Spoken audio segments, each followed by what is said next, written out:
Bismillah. Assalamualaikum warahmatullahi wabarakatuh. Bismillahirrahmanirrahim. Alhamdulillahi rabbil alamin. Wabihi nasta'inu ala umurid dunya waddin. Allahumma sholli wa sallim wa barik ala habibina wa syafi'ina Sayyidina wa maulana Muhammadin wa ala alihi wa ashabihi wa man tabi'ahum bi ihsanin ila yaumiddin. Amma ba'du. Bismillah teman-teman.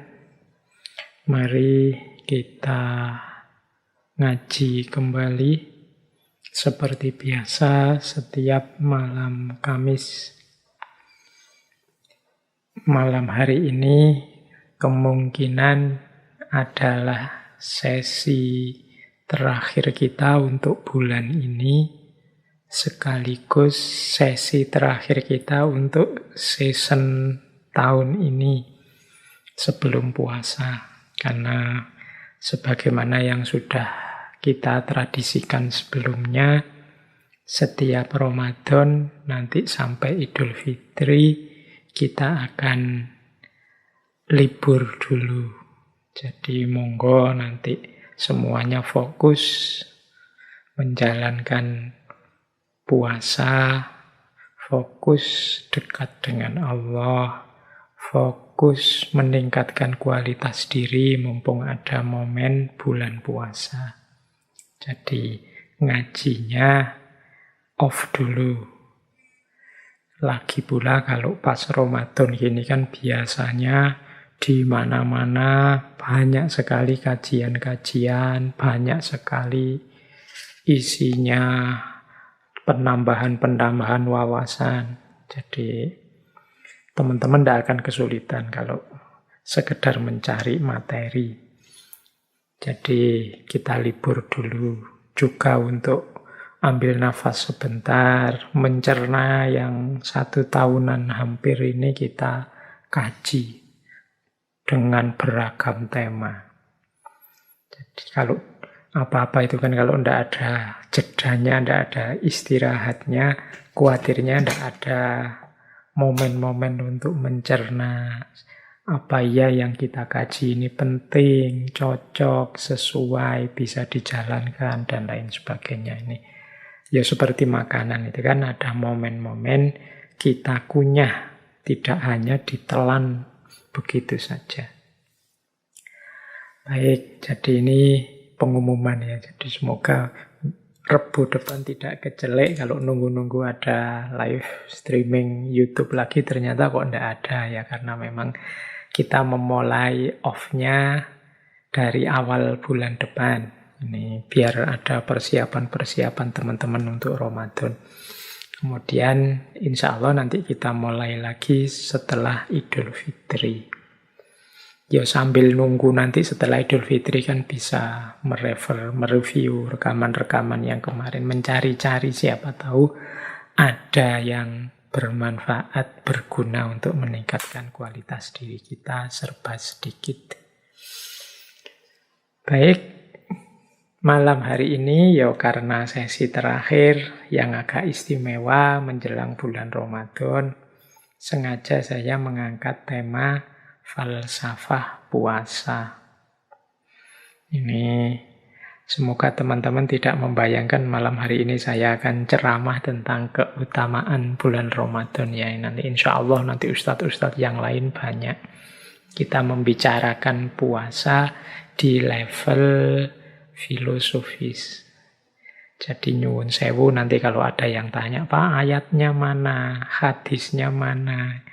Ya teman-teman kan sudah akrab lah dengan ayat dan hadisnya puasa insya Allah. Ini malam hari ini kita tidak fokus ke ayat, tidak fokus ke hadis. Insya Allah semuanya juga sudah menerima, sudah percaya bahwa puasa itu kewajiban yang penuh dengan kemanfaatan. Malam hari ini kita gali makna-makna filosofisnya. Siapa tahu dari makna-makna yang filosofis itu kita menemukan beberapa rahasia yang membuat kita tambah mantap, tambah dalam saat menjalani puasa. Atau pakai istilahnya Kanjeng Nabi itu bisa menikmati keimanan.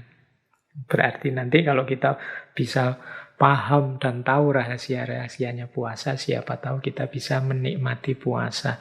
Tidak hanya menjalankan puasa, seperti yang kemarin-kemarin kita lakukan. Maka saya tidak akan mengawali dengan surat Al-Baqarah yang ya ayyuhalladzina amanu kutiba alaikumusiyam dan seterusnya, atau hadis-hadis yang berhubungan dengan puasa. Insya Allah itu akan ditemukan oleh teman-teman di banyak kajian yang lain. Malam hari ini kita masuk dengan cara yang berbeda kepada puasa.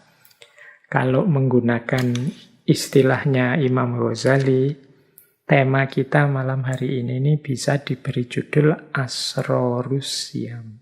Asror itu level rahasia atau sebut saja level hikmah. Ini kan yang dicari oleh teman-teman para filosof juga yang belajar filsafat. Berpikir sampai level hikmah.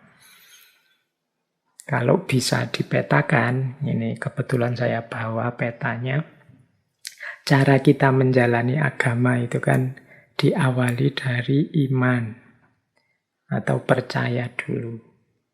Setelah percaya, terus kita belajar bagaimana sih cara beriman yang baik. Cara menyembah Allah, menomorsatukan Allah, patuh pada perintahnya, apa saja perintahnya, menjauhi larangannya, apa saja larangannya. Nah, ini level selanjutnya dari iman, yaitu level pemahaman. Jadi setelah percaya, kemudian dipahami, selanjutnya adalah level Islam dan ihsan. Level Islam dan ihsan ini ya level menjalankan, menjalani. Standar minimalnya Islam, kalau ditambah macam-macam yang sunnah-sunnah, yang utama-utama, nanti bisa sampai pada makom ihsan.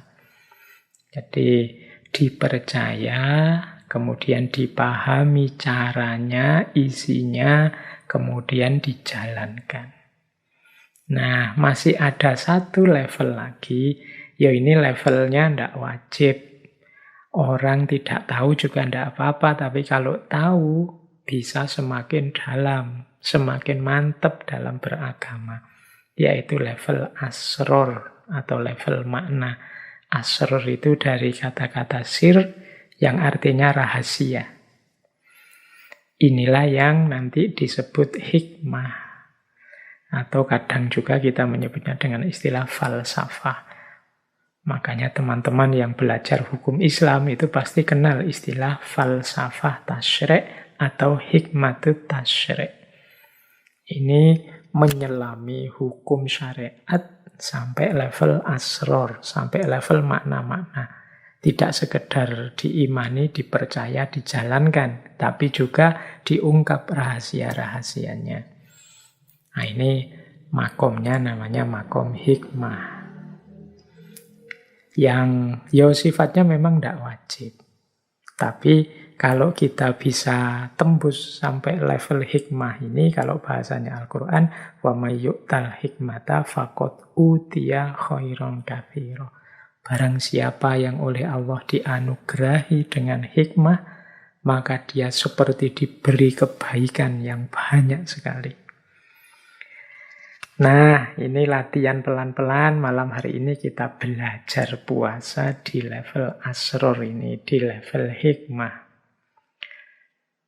Ini seperti Imam Ghazali itu di awal kitab Ihya itu kan, bab-bab awal, rubuk-rubuk awal itu kan beliau membahas yang berhubungan dengan peribadatan diawali dengan kata-kata asror.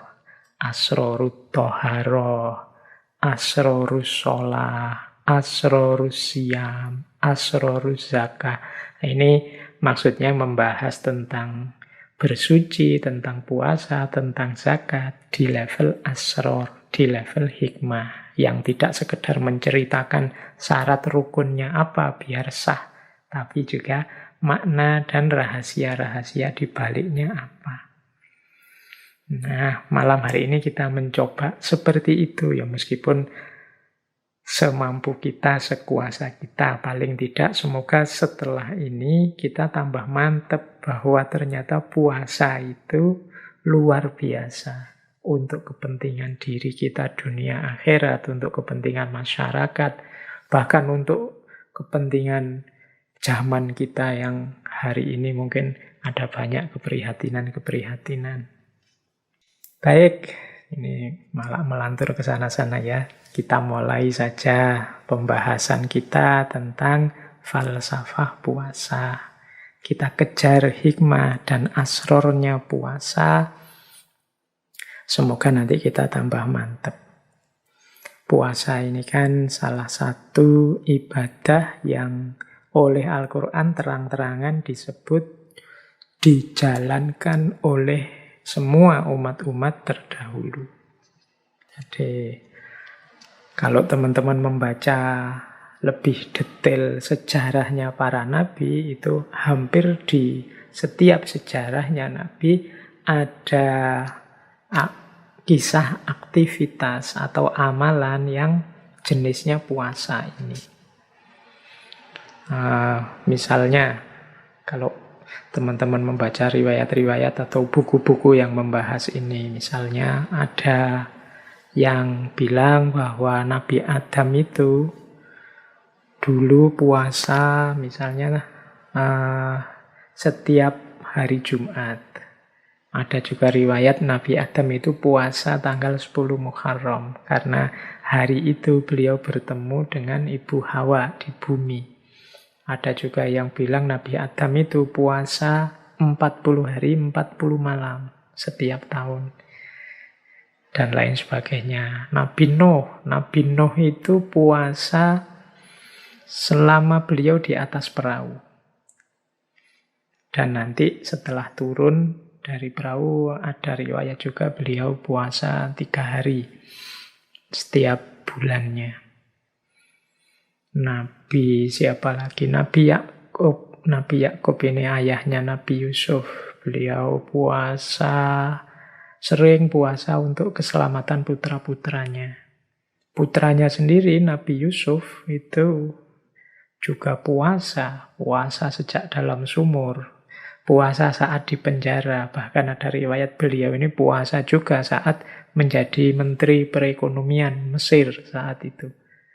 Ada kalimat yang populer dari beliau, mengapa kok beliau masih puasa meskipun sudah jadi menteri? Jawabannya Nabi Yusuf, karena aku khawatir kalau aku kenyang, nanti aku lupa dengan kelaparannya, kondisi perutnya fakir miskin. Beliau ini kan menteri urusan ekonomi yang ngurusi kesejahteraannya rakyat. Maka terus beliau puasa biar beliau tidak lupa bahwa seperti ini loh rasanya lapar itu. Sehingga beliau semangat untuk membantu kaum fakir miskin. Apalagi posisi beliau ini menteri perekonomian. Ada lagi misalnya Nabi Yunus. Nabi Yunus ini beliau puasa saat ditelan oleh ikan hiu selama beberapa hari.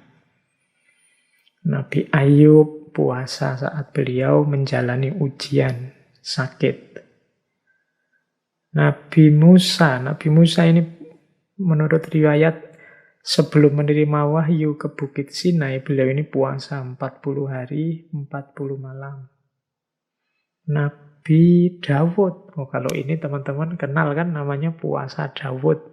1 hari puasa, 1 hari berbuka.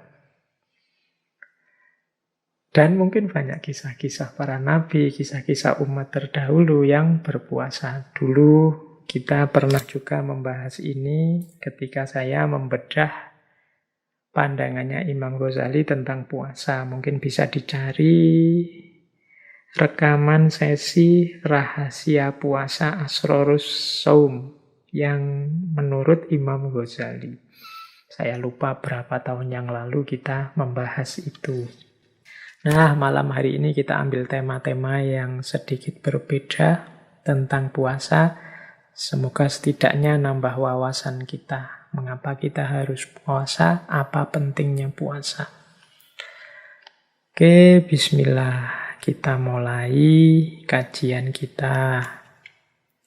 Yang pertama, kita kenali dulu bagaimana kita menjalani puasa ini, atau apa yang terjadi saat kita menjalani puasa.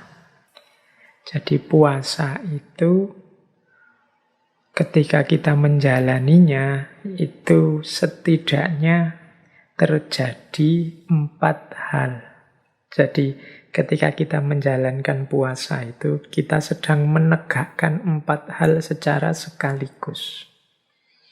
Ini kalau pakai bahasa lain ya bisa kita sebut inilah nilai-nilainya puasa. Yang pertama apa?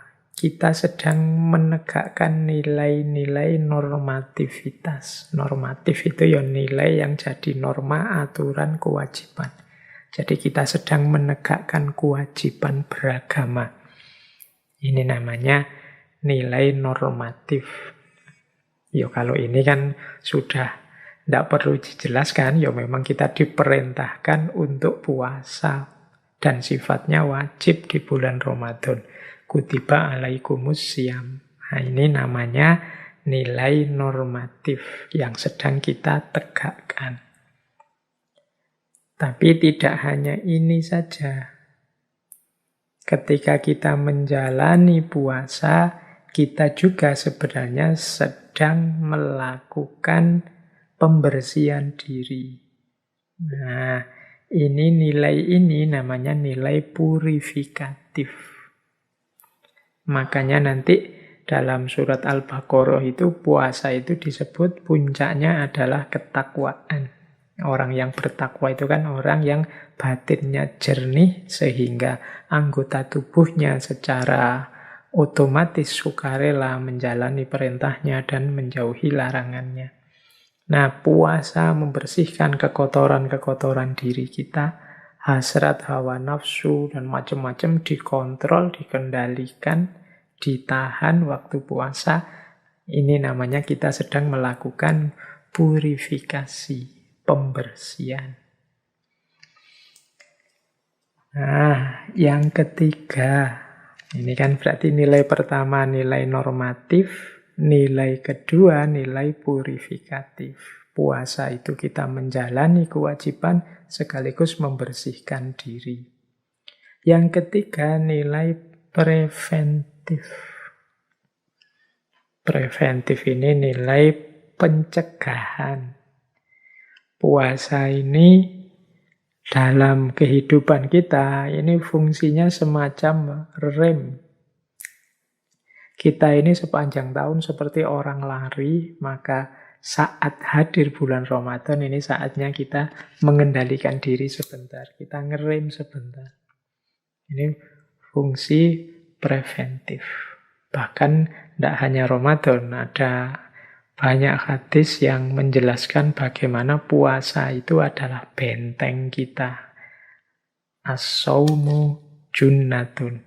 Jadi dan ini tidak hanya di bulan Ramadan, Rasulullah itu menyarankan misalnya, wahai anak-anak muda, barang siapa yang sudah mampu kawinlah, tapi yang tidak mampu puasalah. Karena puasa bisa jadi benteng.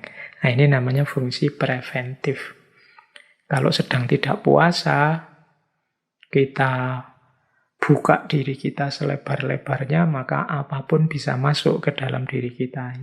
Yang baik maupun yang buruk, yang kotor maupun yang indah masuk semua. Tapi ketika kita puasa, kita dilatih untuk preventif, menahan diri, memasukkan ke dalam diri kita ya yang baik-baik saja. Khawatir puasanya batal. Jadi puasa berfungsi preventif. Itu nilai ketiga yang kita hidupkan saat kita puasa. Pak, tapi saya kalau puasa itu ya sebenarnya tidak terlalu jadi benteng juga, Pak. Saya itu masih buka HP, masih main apa, kadang ngomongnya juga masih tidak kontrol. Nah, itu berarti puasanya kurang sempurna. Levelnya mungkin masih level paling bawah, kalau di Imam Ghazali masih levelnya awam. Harusnya puasa bisa bernilai preventif. Jadi mencegah kita, membentengi kita dari hal-hal yang sulit kita hindari kalau kita pas tidak puasa. Boleh dipraktekkan. Kalau teman-teman sedang merasa galau, sedang merasa sedih, sedang merasa ada masalah, sedang merasa terancam oleh apa, dan macam-macam, boleh melakukan puasa. Karena dia punya fungsi junnah. Dia punya fungsi jadi benteng. Yang keempat, puasa berfungsi preservatif. Kalau preventif itu menjaga, preservatif itu memelihara. Preventif itu membentengi, preservatif itu memelihara. Teman-teman pasti sudah hafal hadis misalnya sumu tasihu, berpuasalah maka kalian akan sehat. Ini fungsi preservatif. Tadi saya bilang puasa ini semacam rem, ya paling tidak rem yang mengendalikan agar tubuh fisik kita ini tidak terlalu capek, tidak terlalu lelah bekerja terus-menerus dari pagi sampai malam. Ada istirahatnya. Ini lebih menyehatkan. Nanti ada fungsi-fungsi puasa selanjutnya. Tapi yang jelas puasa juga berfungsi preservatif. Memelihara kita biar sehat, jasmani, rohani, mental, spiritual. Jadi ketika kita menjalani puasa secara sekaligus kita menegakkan 4 nilai. Yang pertama nilai normatif, bahwa puasa itu adalah kewajiban. Yang kedua nilai purifikatif, bahwa puasa itu membersihkan kotoran-kotoran dalam diri kita, khususnya kotoran batin. Yang ketiga, puasa itu bernilai preventif karena kita mampu menjaga diri kita dari hal-hal yang merusak lahir maupun batin saat puasa. Dan yang keempat, puasa bernilai preservatif. Preservatif itu memelihara diri kita, membantu kita untuk lestari jasmani, rohani, mental, spiritual. Oke, jadi ini pertama yang harus kita ingat-ingat saat menjalani puasa. Biar kita lebih serius lagi dalam berpuasa. Nah, kemudian kalau ini secara intelektual, penggalian kita pada puasa semoga membuahkan beberapa pelajaran-pelajaran. Nah, ini pelajaran dari puasa itu apa saja sih? Nah, ini coba kita gali ya. Dari aktivitas kita puasa itu kita bisa mengambil pelajaran apa? Ya yang tadi sih jelas kita sedang menghidupkan 4 nilai. Tapi kira-kira di luar 4 nilai itu pelajaran apa yang bisa kita ambil dari puasa? Di catatan saya yang malam hari ini saya bawa itu setidaknya ada 7 pelajaran yang bisa kita gunakan, kita ambil dari aktivitas kita berpuasa. Oke, 7 ini yang pertama adalah kepatuhan. Yang kedua adalah riyadhah atau pelatihan. Yang ketiga adalah pengorbanan. Yang keempat penyucian. Yang kelima perjuangan. Yang keenam keikhlasan. Yang ketujuh adalah iktibar tentang diri kita. Nah ini yuk kita perhatikan pelan-pelan. Siapa tahu bisa jadi bahan kultum kita Ramadan besok ya. Oke, baik. Kita mulai pelajaran dari puasa. Yang pertama adalah pelajaran tentang kepatuhan. Jadi kita yang menjalankan puasa ini sebenarnya sedang mematuhi perintahnya Allah. Jadi pelajaran pertama itu ya pelajaran tentang mode hidup kita di dunia sebagai seorang hamba yang harus patuh pada apapun perintah Allah. Jadi kita dengan menjalankan puasa bisa belajar seperti ini loh yang harusnya saya lakukan kalau Allah memerintahkan sesuatu. Jadi pelajaran tentang kepatuhan terhadap perintahnya. Pelajaran yang kedua adalah pelajaran tentang riyadhah, pelatihan. Ya memang puasa ini manfaatnya banyak, cuma kan kita jalankan hanya 1 bulan. Lah 11 bulan yang lain bagaimana? Ya harusnya 11 bulan yang lain itu mengikuti tertib hidup kita yang terkendali di bulan puasa. Nah dari sini berarti puasa itu ternyata juga bernilai pelatihan, bernilai riyadhah, latihan. Saat puasa kita menahan diri agar tidak boros dalam makan, agar tidak melakukan hal-hal maksiat yang dilarang, dan lain sebagainya. Ini saat bulan Ramadan. Lah kalau di luar Ramadan, ya kalau bisa kita jalankan seperti saat kita puasa. Jadi menjaga jasmani, menjaga rohani, mengendalikan badan, mengendalikan batin. Sudah dimulai saat puasa, di luar puasa tinggal dilanjutkan saja. Berarti pelatihannya sukses kalau bisa begitu. Kalau tidak, ya berarti Ramadan kita gagal nilai pelatihannya. Yang ketiga, selain kepatuhan, pelatihan, puasa juga mengajarkan kita berkorban. Puasa itu sebentuk pengorbanan. Kita itu punya uang, kalau makan sehari 3 kali aja, bahkan 4-5 kali mampu. Tapi kita mengorbankan keinginan kita demi keinginannya Allah. Maka kita tidak makan.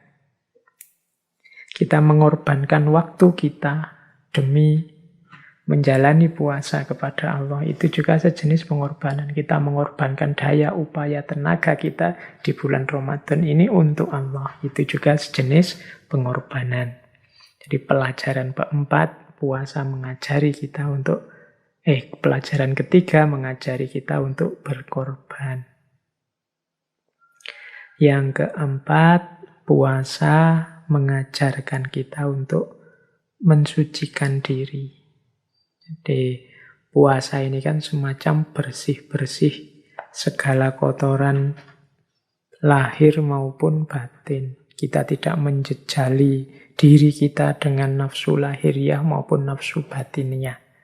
1 bulan saja diri kita terjaga, tidak kemasukan hal-hal yang kotor dan jelek, apalagi lahiriah kita puasa, insya Allah keluar dari bulan Ramadan, kita benar-benar ada di makom fitri, tersucikan. Jadi puasa bisa juga dimaknai sebagai aktivitas bersih-bersih, penyucian diri. Yang kelima, puasa juga pelajaran bagi kita untuk berjuang, berjihad, bahkan jihad yang paling berat, yaitu jihadun nafas, mengalahkan diri kita sendiri. Ini pelajaran yang kelima. Kalau ini ya teman-teman ngerti ya betapa puasa itu berat. Ingin makan tidak boleh, ingin ini tidak boleh, ingin itu tidak boleh. Mau buka-buka HP, khawatir nanti melihat yang begitu-begitu, akhirnya dikurangi dan lain sebagainya. Itu kan perjuangan namanya. Yang keenam, puasa memberi kita pelajaran tentang ikhlas. Jadi ada pelajaran ikhlas dari puasa. Karena puasa ini kan bukan ibadah yang kelihatan orang. Kita puasa atau tidak puasa, nomor satu yang ngerti hanya diri kita sendiri. Kalau kita tidak puasa kemudian keluar ngaku puasa pun orang luar juga tidak ngerti. Jadi puasa itu mengajari kita ikhlas. Benar-benar semuanya untuk Allah saja. Tidak untuk manusia. Ini pelajaran untuk ikhlas. Untuk tidak pura-pura. Memang puasa ini tidak kelihatan, tapi aku persembahkan kepada Allah saja. Mungkin orang menganggap aku tidak puasa, wong mereka tidak tahu. Yang tahu hanya aku. Ini pelajaran keikhlasan. Yang terakhir, puasa itu di baliknya terkandung pelajaran iktibar tentang kelemahan diri. Jadi puasa itu mau tidak mau dia mengajarkan pada kita betapa lemahnya diri ini, betapa terbatasnya diri ini. Tidak diisi makanan pagi sampai maghrib saja, itu rasanya sudah lemes, tidak kuat ngapa-ngapain. Nah, ini iktibar tentang kelemahan diri. Manusia ini kan penting untuk menyadari kelemahan dirinya, keterbatasan dirinya. Nah, puasa tidak memberi ceramah tentang seperti apa kelemahan diri dan keterbatasan diri kita. Puasa langsung saja menyuruh kita tidak makan dari subuh sampai maghrib, dan di situ tiba-tiba kita sadar, oh ternyata aku ini lemah. Aku ini terbatas. Sebanyak apapun harta, sepinter apapun aku, begitu puasa, pas menjelang buka juga lemes. Ternyata aku ini lemah. Nah, jadi dari puasa kita bisa beriktibar tentang kelemahan diri kita. Oke, berarti ada berapa tadi? 1, 2, 3, 4, 5, 6, 7. Puasa memberi kita pelajaran tentang kepatuhan, pelajaran tentang riyadhah, melatih diri, pelajaran tentang pengorbanan, pelajaran tentang penyucian, pelajaran tentang perjuangan, pelajaran tentang keikhlasan, dan pelajaran tentang kelemahan diri. Oke, ini boleh dicatat sama teman-teman, nanti saat menjalani puasa boleh dicentangi 7 ini. Apakah sudah sepenuhnya aku patuh? Apakah sukses pelatihanku di bulan Ramadan ini? Sudahkah aku siap berkorban dalam menjalani puasa? Siap berkorban itu ya seperti tadi, tidak hanya berkorban fisik menahan lapar, tapi mungkin berkorban daya, upaya, usaha, energi untuk tidak melakukan yang tidak disukai oleh Allah. Kemudian apakah puasa juga punya daya pembersihan terhadap diriku? Sudahkah aku serius berjuang sebagaimana saat puasa? Menaklukkan diri sendiri, menaklukkan hawa nafsu, ambisi, hasrat. Adakah aku ikhlas dalam puasa?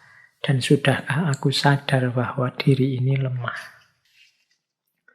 Oke, jadi selain tadi ya ada 4 nilai, kemudian ada 7 pelajaran yang bisa kita ambil dari puasa yang kita jalani. Oke, ambil nafas sebentar. Kita cari lagi materi yang lain di level hikmahnya puasa. Nah, selanjutnya hikmah puasa untuk diri kita secara individu. Wah, ini ternyata banyak hikmahnya. Hikmah ini berarti rahasianya. Puasa untuk diri kita sendiri ternyata punya rahasia, itu di catatan saya, kesehatan dan kekuatan fisik, kesehatan dan kekuatan mental, kesehatan dan kekuatan spiritual, juga kesehatan dan kekuatan bahkan sosial dan politik. Ini untuk diri kita ya, diri kita sendiri. Nah, yang pertama kesehatan dan kekuatan fisik. Wah, kalau ini ya teman-teman bisa googling. Hari ini banyak dokter-dokter ahli kesehatan yang berteori bagaimana manfaatnya puasa untuk kesehatan. Macam-macam. Misalnya, ada yang saya ingat begini, ada yang dokter menyatakan bahwa puasa itu secara signifikan bisa menurunkan tekanan darah, kolesterol, trigliserid, kemudian juga hal-hal yang berhubungan dengan ketegangan diri, ketegangan fisik. Nah, itu bisa turun dengan puasa. Yo, teman-teman, kalau yang ini bisa merasakan sendirilah. Puasa itu ada yang bilang juga bisa mengurangi peradangan. Dan nanti bisa mencegah gangguan Alzheimer. Alzheimer itu pikun. Ada pula yang bilang puasa itu bisa melindungi kesehatan otak. Jadi meningkatkan pembentukan sel-sel saraf untuk meningkatkan fungsi kognitif kita. Dan mungkin segudang lagi yang lain manfaatnya puasa. Ini asror, hikmah atau rahasia di level medis. Kita mungkin tidak pernah berpikir sejauh itu. Kita mungkin ya puasa saja. Tapi di balik itu ternyata ada rahasia-rahasia medis. Jadi keuntungan untuk kita dari ranah kesehatan. Ya, ini salah satu indikasi yang sering saya bilang bahwa Allah itu begitu sayang pada kita. Kalau memerintahkan sesuatu, selalu saja orientasinya bukan keinginannya Allah saja, tapi kepentingannya manusia. Apapun yang diperintahkan oleh Allah selalu punya rahasia. Di balik itu ada nilai penting, bahkan mungkin sangat penting untuk manusia. Ya seperti saya jelaskan tadi, ini baru dari sisi medis saja. Bagaimana puasa itu ternyata menjadi sumber kesehatan, banyak membantu kita untuk memperoleh kesehatan. Ya ini namanya asror. Saya bilang tadi level asror atau hikmah itu ya kita tidak ngerti ini atau tidak nyampe ke sini, pikiran kita tidak masalah. Kita dapatkan kesehatan tanpa sadar bahwa itu sebenarnya hasil dari puasa. Itu kan sering seperti ini, tapi tidak masalah seperti itu. Baik, selanjutnya hikmahnya puasa dari level mental. Jadi puasa ternyata juga punya manfaat kesehatan mental. Ya, paling mudah kelihatan itu dengan berpuasa orang dituntut mengendalikan dirinya, hawa nafsunya, hasrat ambisinya. Puasa itu kan makna harafiahnya sering disebut adalah al-imsak, menahan diri. Nah, menahan diri dari hal-hal yang dilarang oleh agama secara mental, seperti melampiaskan hawa nafsu tanpa batas, ambisi yang tak terkendali, iri, dengki, dan lain sebagainya. Ini kan kalau puasa harus kita kendalikan. Efeknya secara mental juga positif. Jadi dengan itu akhirnya kita bisa mengendalikan diri. Kalau bahasa saya sering itu kita akhirnya jadi punya rem. Nah, Itu manfaat mentalnya. Yo, banyak sebenarnya. Kalau ini dijelaskan nanti bisa masuk ke ranah akhlak, ke ranah pengendalian diri dan pembersihan diri. Yang ini sangat bermanfaat untuk kesehatan mental kita. Apalagi hari ini zaman yang seperti di sesi teknologi kemarin itu kita yang serba terburu-buru, serba ingin segera sukses, serba dipepet kiri kanan, harus segera lulus, harus segera kawin, harus segera kaya, harus segera dapat pekerjaan, harus segera, semuanya harus segera. Nah, goncanglah mental kita. Nah, dengan puasa kita bisa mengendapkan semua itu agar tidak meruntuhkan hidup kita. Pelan-pelan kita tenangkan diri, kita stabilkan mental. Puasa menyediakan momen untuk itu. Itu yang kedua. Yang ketiga juga ternyata puasa punya hikmah spiritualnya. Ya kalau ini tidak perlu saya jelaskan ya puasa itu pastinya ibadah yang disukai Allah. Satu-satunya ibadah yang kata Allah ini untukku dan aku akan membalasnya sendiri secara khusus. Puasa adalah jalan yang ringkas untuk kita bisa dekat, sedekat mungkin dengan Allah. Ini berarti sisi spiritualitasnya puasa. Meskipun kadang-kadang kita jarang memanfaatkan ini. Kita itu oleh Allah diberi banyak sekali momen yang kita bisa dekat, menyapa, berhubungan dengan Allah. Tapi tidak kita manfaatkan momen-momen itu sehingga berlalu begitu saja. Kita punya sholat, kita punya doa, kita punya puasa. Tapi sejauh mana momen-momen Allah memanggil kita, ingin dekat dengan kita, itu benar-benar kita manfaatkan untuk semakin dekat dengan Allah. Banyak kita yang hanya menjalankannya formalitas dan rutinitas saja. Ya termasuk puasa ini. Maka penting mari kita gali hikmah spiritualnya puasa. Semoga puasa kita semakin membuat kita tambah dekat kepada Allah.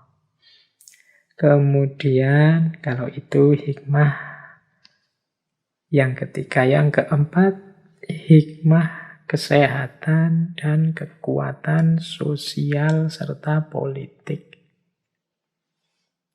Ini isinya hikmah sosial politik ini yang berhubungan dengan puasa. Itu di situ saya tulis setidaknya ada di 4 variabel. Yang pertama apa? Puasa membuat kita sadar terhadap kelemahan kita. Kemudian yang kedua, membuat kita sadar bahwa kita ini dengan semua makhluk Allah yang lain ternyata setara. Khususnya dengan manusia yang lain, kita juga setara, tidak ada yang lebih tinggi, tidak ada yang lebih rendah.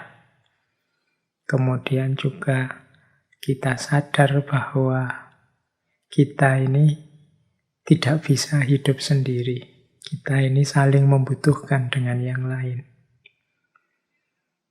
Dan dari situ nanti muncul hikmah bahwa berarti harusnya kita bersama yang lain itu menghidupkan kasih sayang, saling mendukung, saling membantu. Ini menurut saya di antara hikmah sosialnya puasa itu. Dengan kita sadar bahwa kita ini lemah, ternyata saya itu tidak kuat. Misalnya puasa itu ditambah 2 jam saja bisa tambah puyeng aku, tambah teler aku. Ini kesadaran tentang betapa lemahnya diri. Kesadaran tentang kelemahan kita itu nantinya akan membuahkan kesadaran lanjutan bahwa yang lain kemungkinan juga begitu. Berarti orang-orang fakir miskin itu selama ini yang dirasakan. ternyata aku tidak lebih hebat dibandingkan mereka. Aku yang selama ini merasa lebih tinggi, lebih jago dari mereka, ternyata tidak. Bahkan mungkin mereka lebih hebat. Betapa kuatnya mereka yang setiap hari menahan lapar, bahkan bisa berhari-hari. Kalau saya dan teman-teman ini kan puasa, masih ada harapan nanti buka puasa. Kalau mereka tidak ada jaminan, ada makanan untuk buka puasa. Nah, dari sini kemudian muncul kesetaraan. Jadi wawasan tentang aku dan manusia yang lain ini ternyata ya sama saja. Pandangan kesetaraan kemudian memunculkan wawasan bahwa aku tidak bisa hidup sendiri. Jadi ternyata aku ini ya makhluknya Allah yang lemah. Karena aku lemah, aku butuh yang lain. Manusia dan manusia yang lain harus saling mendukung, saling bekerja sama. Aku mungkin harus membantu yang miskin karena kekayaanku yang miskin. Mungkin juga kubutuhkan bantuannya, mungkin tenaganya, mungkin waktunya, dan lain-lain. Jadi ini kesadaran lanjutannya. Pada akhirnya, puncaknya kesadaran sosial itu adalah kasih sayang.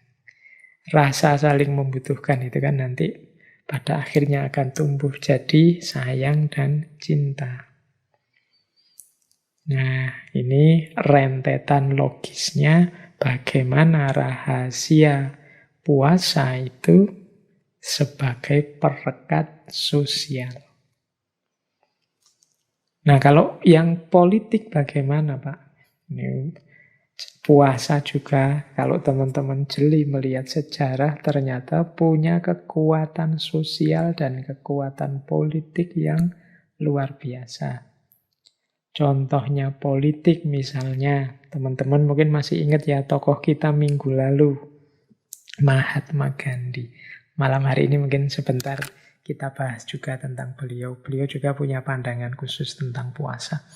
Mahatma Gandhi ini yang dikenal dengan politik anti kekerasannya, beliau ini ketika berjuang melawan penjajahan penindasannya Inggris, strategi yang dilakukan itu puasa. Ada kisah beliau ini sampai puasa selama 21 hari. Ya 21 hari ya puasa. Kalau hari ini mungkin teman-teman menyebutnya mogok makan. Itu kan nama lain dari puasa sebenarnya.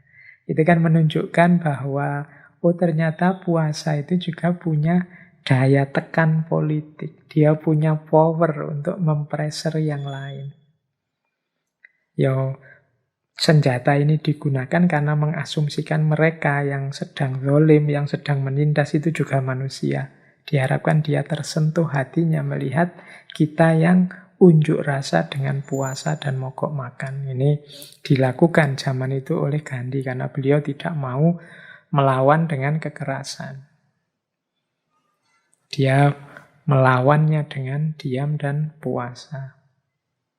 Ini perlu juga kita ambil pelajarannya. Ternyata puasa juga bisa seperti itu. Atau teman-teman mungkin masih ingat Sumpah Palapanya Gajah Mada. Isinya sumpah itu kan sebenarnya Gajah Mada akan puasa. Ada yang bilang puasa tidak makan kelapa, ada yang bilang puasa mutih. Karena puasa mutih itu nama lain dari ngalopo. Nah, sumpahnya nanti dianggap disebut sumpah palapa. Tapi intinya Gajah Mada tidak akan makan enak atau makan kelapa atau puasa mutih. Berarti puasa hanya makan putihan saja. Terus menerus sampai Nusantara bersatu di bawah Majapahit. Jadi sebelum menyatukan kerajaan-kerajaan di seputar Nusantara, beliau tidak akan makan. Dorongan ini kan luar biasa berarti. Dengan dorongan puasa ini, Gajah Mada jadi sangat serius. Gajah Mada jadi sangat mengerahkan segala daya upayanya untuk sukses di ranah politik. Jadi sumpah palapa yang kita kenal itu.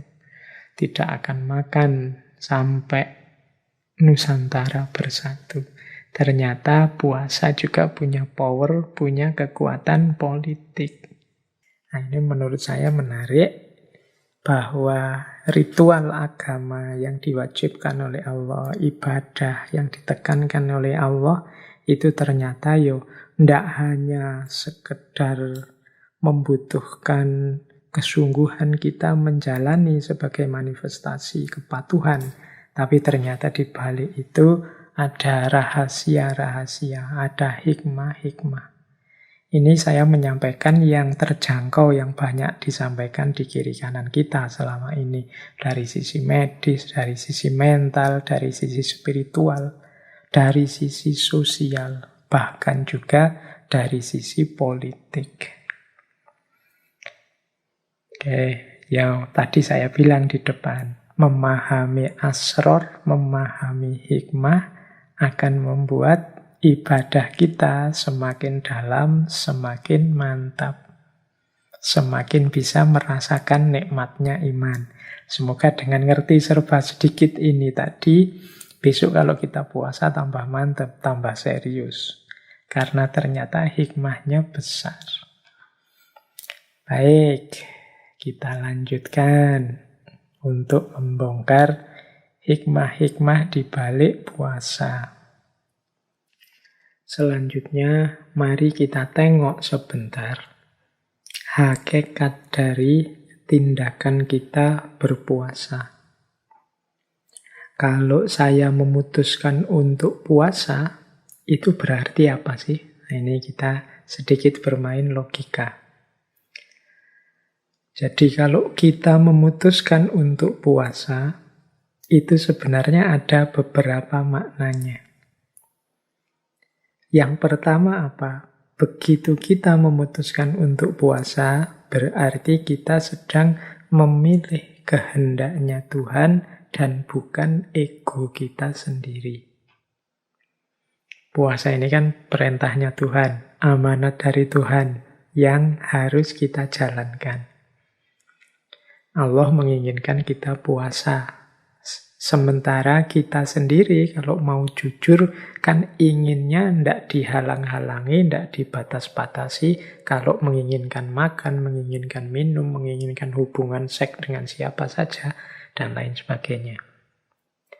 Begitu kita lebih milih puasa, itu kan artinya berarti kita lebih memilih kehendak Tuhan dibandingkan ego keinginan kita sendiri. Jadi ini keutamaannya yang pertama. Jadi dibalik keputusan kita berpuasa. Ini keputusan yang sungguh-sungguh ya, bukan puasa hanya karena terpaksa atau hanya karena ikut orang lain atau puasa hanya karena sebagai tindakan yang sudah kadung. Kalau bahasa Jawanya kadung itu, ya sudah terlanjur jadi orang Islam, gimana lagi Pak, harus puasa. Itu kalau seperti ini tidak ada nilainya, keterpaksaan itu kan tidak ada nilainya. Tapi kalau kita dengan sadar memilih puasa, meskipun kita tahu diri kita ini sebenarnya lebih senang kalau tidak puasa, ini berarti menunjukkan bahwa kita lebih memilih kehendaknya Tuhan dibandingkan keinginan egois kita.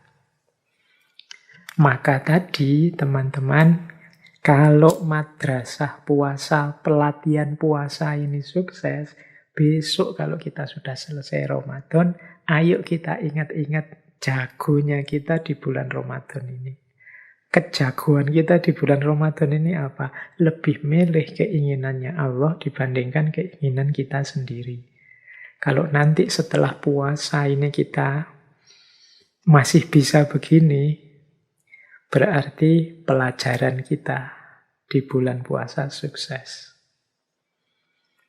Yang kedua, senada dengan tadi, lebih memilih kehadiran Tuhan dibandingkan kesenangan sendiri.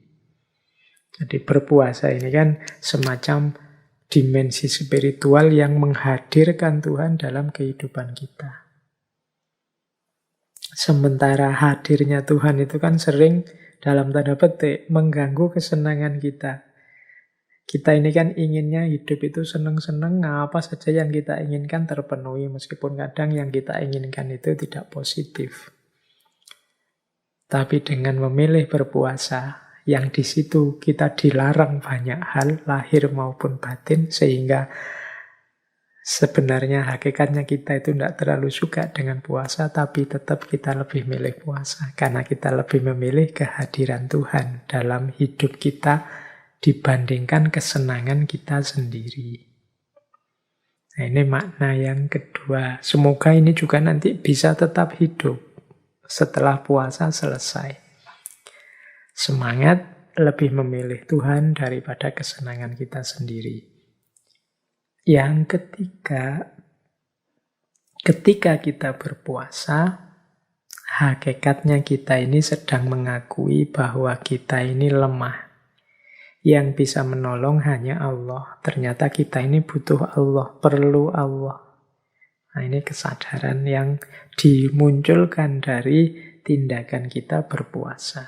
Jadi pengakuan, aku lemah ya Allah, aku ini membutuhkan. Makanya ku jalani puasa, ku tunjukkan betapa aku ini tidak kuat, aku ini lemah. Banyak kekuranganku, hanya Engkau yang bisa membantu. Kemudian yang keempat, hakikat tindakan puasa adalah situasi ketika kita merendahkan diri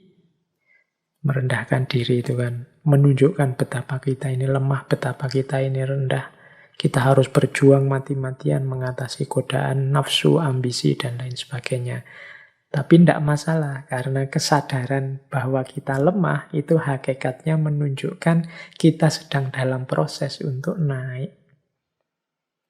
Jadi ini agak unik, sadar bahwa kita lemah, tapi kesadaran bahwa kita lemah itu ternyata secara spiritual kita ini sedang meningkat. Kebalikannya, kalau ada orang menyadari dirinya atau menganggap dirinya sebagai yang tinggi, yang jago, yang hebat, justru secara spiritual biasanya dia turun. Nah, puasa ini momen kebalikannya. Kesadaran bahwa aku ini lemah dan rendah, tapi begitu kesadaran ini muncul, sejatinya level spiritual kita sedang naik. Banyak juga orang puasa yang tidak muncul kesadaran ini, ya mungkin karena puasanya banyak yang hanya formalitas, yang oleh Rasulullah disebut hanya mendapatkan lapar dan hausnya saja. Jadi ini sedikit uraian untuk menjelaskan apa sih hakikat tindakan puasa itu. Jadi ketika kita memilih berpuasa, berarti kita sedang memilih kehendaknya Tuhan dibandingkan keinginan egois kita. Kita lebih memilih kehadiran Tuhan dibandingkan kesenangan kita sendiri. Kita memilih untuk mengakui bahwa kita ini lemah dan membutuhkannya. Tidak mungkin kita sukses, kita berhasil, kita jaya dengan daya kita sendiri yang lemah. Dan dengan itu sebenarnya level spiritual kita sedang naik. Jadi kesadaran bahwa kita rendah, sebaliknya menunjukkan spiritualitas kita yang sedang meningkat. Oke, nah sedikit-sedikit ya, semoga teman-teman bisa menangkap ini. Saya tidak berani cepat-cepat. Berpikirnya pelan-pelan. Khawatirnya ada yang meleset. Setelah ini mungkin agak dalam. Nah, disiapkan dulu ubur rampinya. Kalau yang tadi sebenarnya masih naratif, masih sederhana. Uraian yang saya jelaskan sebelum ini itu teman-teman bisa menemukannya di mana-mana. Nah, setelah ini kita mungkin agak ke yang lebih filosofis lagi tentang puasa. Baik, kalau tidak bisa ditangkap, misalnya susah dipahami, ya tidak apa-apa, didengarkan saja. Paling tidak teman-teman sudah dapat pahala dan ridhonya Allah dengan mengaji, dengan memperluas wawasan, mencari ilmu. Insya Allah, kalau memang Allah mengizinkan, nanti cahayanya masuk. Kalau tidak, ya kita berdoa, semoga Allah ridho dan memberikan cahayanya. Baik teman-teman, sekarang kita mulai ya membahas yang lebih filosofis, lebih dalam tentang puasa. Nah, yang pertama, saya ingin menggalinya dari aspek the law of polarity. Hukum polaritas. Ini salah satu manifestasi hukum polaritas itu kalau teman-teman mungkin masih ingat adalah yin yang. Jadi yin yang itu kan satu hukum semesta yang menunjukkan bahwa segalanya berpasangan. Negatif dan positif berpasangan, hitam dan putih berpasangan, siang dan malam berpasangan, baik dan buruk berpasangan, saling melengkapi, saling menunjukkan eksistensinya. Kalau tidak ada baik, tidak akan ada buruk. Kalau tidak ada ringan, tidak akan ada berat, dan lain sebagainya. Itu kan namanya the law of polarity. Contohnya yin yang. Nah, coba kita lihat puasa ini dari perspektif yin yang tadi. Ada beberapa pasangan-pasangan, kombinasi-kombinasi situasi puasa yang itu menurut saya menunjukkan aspek yin dan yang. Yang pertama, coba kita perhatikan. Puasa itu perintah dari Allah. Tapi unik. Isinya perintah itu untuk tidak melakukan. Nah ya, perintah itu kan harusnya memerintahkan untuk melakukan sesuatu. Tapi khusus puasa, kita diperintahkan untuk tidak melakukan. Nah, ini kombinasi yin sama yang. Jadi kita diperintahkan untuk tidak melakukan. Jadi isinya puasa itu kan kita dilarang makan, dilarang minum, dilarang hubungan seksual, dilarang serba dilarang. Jadi ini menurut saya ini kombinasi yin yang. Kita diperintahkan untuk tidak melakukan. Perintah itu sifatnya positif, tapi tidak itu tidak melakukan itu kan negatif. Jadi positif dan negatif yang combine jadi satu. Ini teman-teman yang tertarik dengan filosofi perintah untuk tidak melakukan ini bisa membaca karyanya Ibnu Arabi di Futuhat. Bagaimana makna puasa itu sebagai perintah tapi isinya tidak melakukan. Ini sejenis kombinasi dari yin dan yang.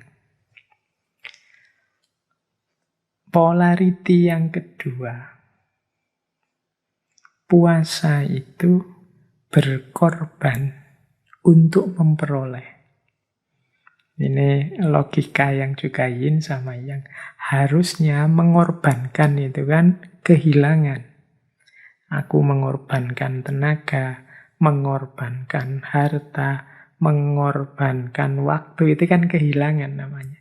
Tapi dalam puasa ini kita mengorbankan banyak hal, tapi pengorbanan ini dalam rangka memperoleh banyak hal yang lain. Kita mengorbankan makan, kita mengorbankan minum, kita mengorbankan kebebasan kita untuk ngomong aneh-aneh dan macam-macam. Itu kan kita korbankan karena kita tidak mau puasanya batal. Tapi hakikatnya kita dalam rangka memperoleh. Bahkan memperoleh yang lebih besar. Kalau puasa kan kita menyebutnya la'alakum tattaqun. Itu kan memperoleh ketakwaan. Jalannya apa? Dengan memberikan, mengorbankan. Nah ini logika yin yang kedua. Jadi puasa itu mengorbankan untuk memperoleh. Ini kalau tadi kita bahas bagaimana puasa itu semacam pelatihan riyadhah, semacam sekolahan untuk kelanjutan kita di luar puasa, berarti mari kita pahami rumus-rumus ini. Misalnya rumus mengorbankan untuk memperoleh ini. Bagi teman-teman yang belajar logikanya orang bersedekah, berbagi dengan sesama, dan lain sebagainya. Itu kan ketika kita berbagi, memberikan ke orang lain, harusnya kita kehilangan banyak hal, tapi seringkali justru kita mendapat lebih banyak dari itu. Nah, ini logika yin yang mengorbankan untuk memperoleh banyak hal. Yang ketiga, ada logika dalam puasa yang jenisnya yin yang juga, yaitu menahan untuk menikmati. Ini unik ya. Ya contoh paling mudah, kita menahan diri ndak makan, ndak minum. Ini kan menahan, ya basa Jawane ngempet. Dalam rangka apa? Untuk bisa lebih menikmati. Ilustrasinya sederhana saja, ndak usah rumit-rumit. Yang makan tadi loh, itu kan kita tahan dari pagi, dari subuh sampai maghrib. Rasakan nanti bedanya makan siang dengan makan waktu maghrib buka puasa. Nikmatnya pasti beda. Ini sudah diramalkan oleh Rasulullah kan. Orang puasa itu nikmatnya dua. Satu nikmat buka puasa, yang satu nikmat waktu bertemu Allah. Nah, kita tahan makan itu ternyata pada akhirnya justru kita menemukan nikmatnya makan pada saat buka puasa. Kita bisa merasakan senikmat itu rasanya makanan saat buka karena sebelumnya sudah kita awali dengan puasa. Kalau tidak ada puasanya, kemungkinan besar nikmatnya makanan yang sama tidak akan sedalam itu. Jadi menahan untuk menikmati, itu dahsyatnya luar biasa. Ini rumus ini boleh dipakai di luar puasa nanti atau untuk hal lain di luar hal puasa. Menahan untuk menikmati.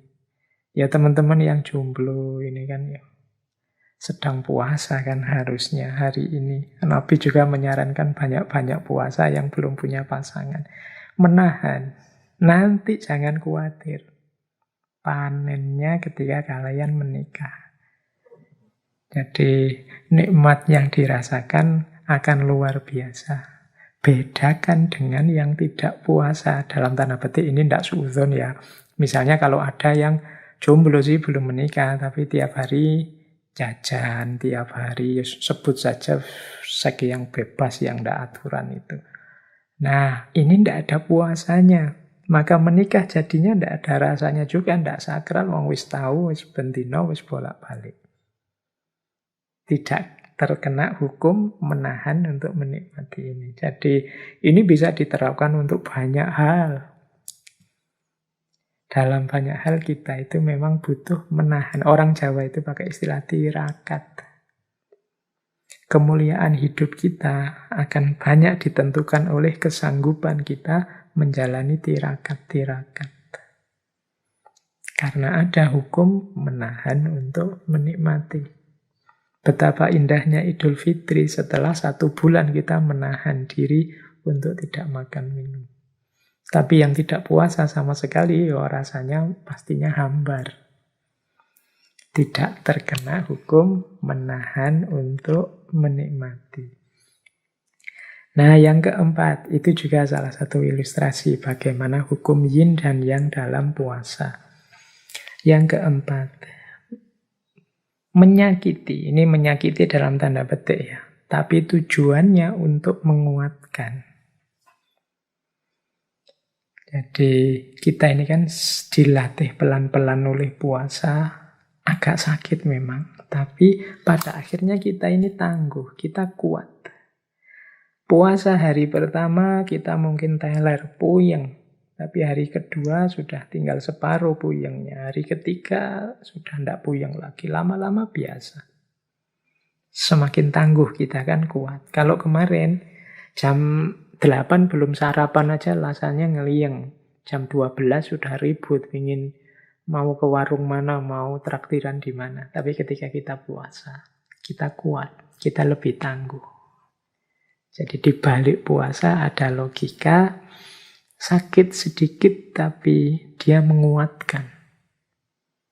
Jadi menyakiti dalam tanda petik tapi hasilnya kekuatan. Dalam hidup ini kan juga berlaku hukum ini. Misalnya para olahragawan, itu kan dia harus serius berlatih kalau ingin berprestasi. Semakin dia berlatih, semakin kuat. Berlatih ini kan sakit. Nggak enak, capek, tapi hasilnya kuat. Teman-teman yang nggak seneng olahraga, mungkin olahraga itu kan mungkin ya bikin capek, bikin badan sakit semua, dan lain sebagainya. Tapi jangan lupa, dengan olahraga justru kita jadi lebih tangguh. Jadi meningkatkan kekuatan diri kita. Ini diajarkan dalam puasa. Sedikit sakit, tapi hasilnya kita akan jadi lebih tangguh, lebih kuat. Ini hukum, ini penting dalam kehidupan kita nanti, tidak hanya dalam puasa. Menahan untuk menikmati, mengorbankan untuk memperoleh, menyakiti untuk menguatkan.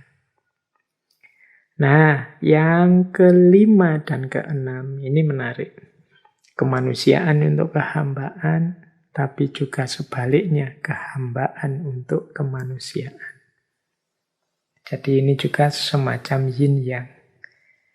Jadi puasa ini kan ketetapan Allah, dari Allah untuk manusia. Tapi sebenarnya dia tidak bernilai hanya untuk kehambaan, maksudnya nilainya hanya Allah hanya ingin melihat kita patuh apa enggak, selesai. Tapi di balik puasa ada kemanfaatan besar untuk manusia. Jadi ketika kita puasa, itu adalah bentuk kehambaan kita. Karena kita patuh pada Allah, tapi jangan lupa, begitu kita puasa, ada sangat banyak manfaat kemanusiaan. Jadi manfaat kemanusiaan tadi saya jelaskan di depan tadi, individual, sosial, bahkan politik, itu kan manfaat kemanusiaan. Padahal awalnya dasarnya kehambaan kita. Itu berarti kehambaan yang sekaligus kemanusiaan. Nah, puasa ini kita jalani di level manusia, sebagai manusia, dengan cara-cara yang manusiawi. Meskipun begitu, dia hakikatnya adalah penghambaan kita kepada Allah. Jadi kemanusiaan untuk kehambaan, kehambaan untuk kemanusiaan. Hal-hal yang baik, yang manusiawi, yang kita jalankan, itu hakikatnya adalah kehambaan kita, kepatuhan kita terhadap perintahnya Allah, termasuk puasa. Inilah kemanusiaan untuk kehambaan. Perintahnya Allah apapun yang kita jalankan, pasti ada hikmah, ada manfaatnya untuk kita sebagai manusia, dalam bentuk apapun. Itulah kehambaan untuk kemanusiaan. Jadi tidak pernah ada sia-sia atau mubadzirnya perintah Allah pada kita itu. Demikian juga tidak pernah ada sia-sia mubadzirnya segala perbuatan baik, perbuatan benar yang kita lakukan. Jadi dua-duanya dan semuanya bernilai kemanusiaan sekaligus kehambaan. Di dalam rangka kita mengabdi pada Allah, kita akan mendapatkan keuntungan dalam hidup kita menjalani yang kita jalani sebagai manusia. Ketika kita jadi manusia, melakukan tugas sebagai khalifah, melakukan aneka kebaikan, jangan khawatir, itu juga sebenarnya sifatnya ketuhanan. Menunjukkan bakti kita, penghambaan kita kepada Allah. Ini satu paket. Makanya tadi saya sebut ini yin dan yang. Nah, inilah salah satu bentuk pendalaman filosofis kita terhadap puasa. Di baliknya ternyata tersembunyi aneka nilai-nilai, termasuk the law of polarity, yang hari ini kan antara lain kita kenal sebagai hukum yin dan yang. Ada pasangan-pasangan. Ini semoga tetap nanti hidup dalam setelah selesai puasa, tidak hanya saat puasa saja prinsip-prinsip ini. yaitu misalnya mengorbankan untuk memperoleh, menahan untuk menikmati, menyakiti, tapi pada saatnya untuk menguatkan. Ini dalam banyak konteks kita perlukan cara berpikir seperti ini. Oke, baik. Kita cari cara yang berbeda untuk mendalami puasa kita. Kita coba jelajahi ya gagasan-gagasannya para filosof sepanjang sejarah tentang puasa. Tidak hanya yang muslim, kita cari aneka filosof siapa saja, pelan-pelan. Kita coba. Pertama, kita temui mbahnya para filosof yang kita kenal, Plato. Plato ini satu ketika pernah menyatakan, aku berpuasa agar fisik dan mentalku lebih efisien. Jadi Plato ini filosof besar, orang pinter di masa lalu yang jasanya banyak untuk kehidupan intelektual manusia di bumi. Di antara strategi beliau agar tetap sehat fisik dan mentalnya, itu jalannya puasa. Ya meskipun zaman Plato pastinya surat Al-Baqarah itu belum turun. Tapi kan ya kama kutiba alal ladzina min qablikum, umat-umat terdahulu ternyata juga puasa. Kata Plato, mental dan fisik itu sehat kalau aku puasa. Dia jadi lebih efisien. Ini berarti teman-teman juga yang merasa mentalnya sedang drop, terganggu, ada banyak masalah, boleh diobati dengan puasa. Ada lagi kalimat agak panjang ini dari filosof abad tengah, dari tradisi skolastik, Santo Agustinus. Kalau ini ya seperti yang kita jelaskan tadi, ini seperti Imam Ghazali cara beliau menjelaskan puasa. Kata beliau begini, puasa itu membersihkan jiwa, meningkatkan pikiran, menspiritualkan yang fisik, menumbuhkan rasa sesal dan kerendahan hati, menyingkirkan hambatan nafsu, memadamkan api ketamaan, dan menyalakan cahaya sejati kesucian. Wah, ini manfaatnya lengkap ya. Lahir, batin, spiritual. Pikiran jadi jernih, jiwa jadi bersih. Yang fisik jadi spiritual. Mengapa yang fisik jadi spiritual? Ya, saat puasa diri kita ini kan kita ajak menspiritual. Kita ajak fokus pada Allah saja. Nah, namanya menspiritual, mengikuti kehendaknya Allah, menghadirkan Allah dalam diri, ini namanya menspiritualkan yang fisik. Kemudian menumbuhkan kerendahan hati, menyingkirkan, menyisihkan hawa nafsu, yang kalau di kita kan diilustrasikan dengan setan-setan itu tangannya diborgol. Kenapa? Karena puasa itu membuat hawa nafsu kita tersingkir.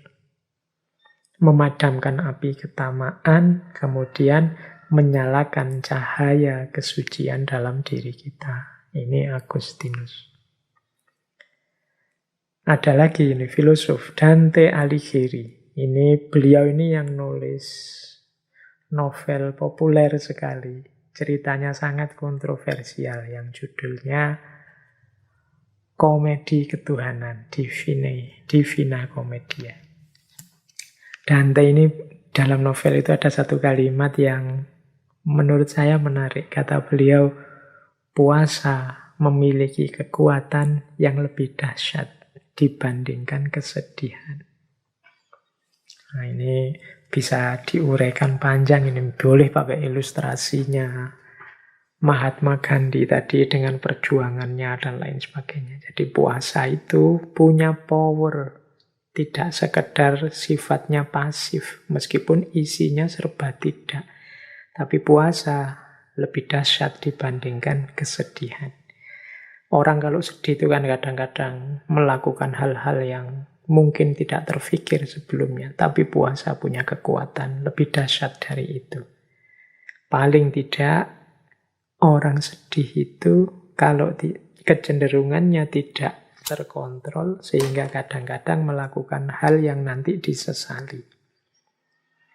Sementara orang puasa itu diawali dari kontrol diri. Sama-sama powerful tapi puasa lebih dahsyat dibandingkan kesedihan. Kemudian ada juga kalimat dari Paracelsus. Paracelsus ini dokter, astrolog, ahli okultisme, ahli kimia, kelahiran Swiss. Ini ya lebih populer ilmu pengobatannya beliau yang luar biasa. Katanya Paracelsus, puasa adalah pengobatan terbaik. Dia adalah fisikian, dokter yang ada dalam diri kita. Jadi ternyata dalam diri kita ada dokternya apa? Puasa. Itu Paracelsus yang bicara ini. Kalau yang ngomong, kadang-kadang kita itu kan agak genit. Kalau yang ngomong para ulama kita, kadang kita nganggapnya, itu dogmatis, itu tradisional. Ini yang ngomong dokter, ahli astrologi, ahli kimia. Kemudian jangan lupa Benjamin Franklin yang sering disebut sebagai bapak pendirinya Amerika Serikat yang kita kenal sekarang. Katanya Franklin, obat terbaik itu ada 2, yaitu istirahat dan puasa. Ini Benjamin Franklin ya yang bicara.